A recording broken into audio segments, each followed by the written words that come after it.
everyone! Today we're making 2 different vegetables, 2 different ways. I love having different vegetable recipes on hand, especially for a weeknight when you need something fast, easy, but also super tasty. The first recipe is a curried cauliflower that you roast in the oven with garlic and curry powder. At the end, you top it with some fresh basil that wilts and has so much flavor. You can pair it with anything, salads, chicken, rice, you name it. The second recipe is one of my favorites and I eat it all the time. It comes together in 15 minutes and it's a skillet, sautéed, honey lime bok choy. It's sweet, it's a little salty, and even a little spicy.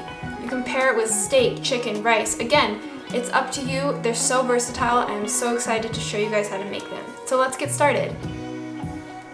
To get started on our first vegetable recipe, we're going to start by de-stemming and de-leafing a head of cauliflower. Chop off the large stem so that we have a nice, flat surface in which to cut our cauliflower. Also, check your cauliflower for any brown or mushy spots that might be on there, and just chop those off and discard that piece. Next, chop your cauliflower into bite-sized pieces. Don't worry about being precise, as cauliflower crumbles super easily in the hand.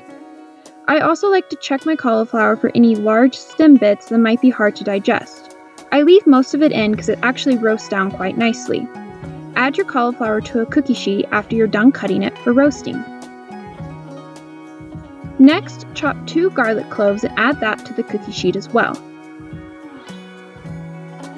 Our spices include 2 teaspoons of curry powder and salt and pepper, along with some olive oil for roasting.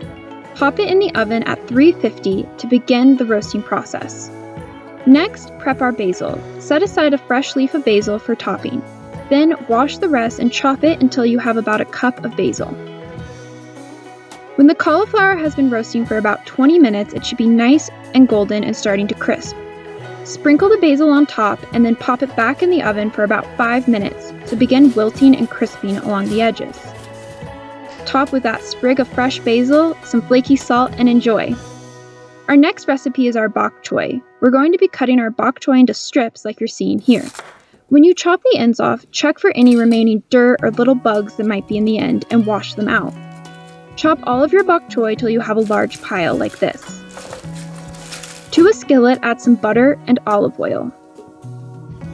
When melted and bubbling, add the garlic and then place your bok choy on top. This is when the recipe starts to go really quickly, so have everything ready on hand. Add the juice of half a lime, some gochujang powder, some soy sauce, and lastly, some sesame oil.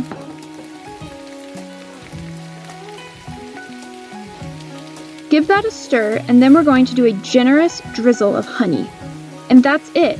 You're going to let the sauces kind of combine and mix with your bok choy till everything is nice and wilted and so delicious. It's sweet, it's salty, and it's a little bit spicy. It's so good. I like to top mine with some sesame seeds. I hope you enjoy this recipe along with the curried cauliflower recipe as much as I do. Thank you so much for watching, and don't forget to hit like and subscribe.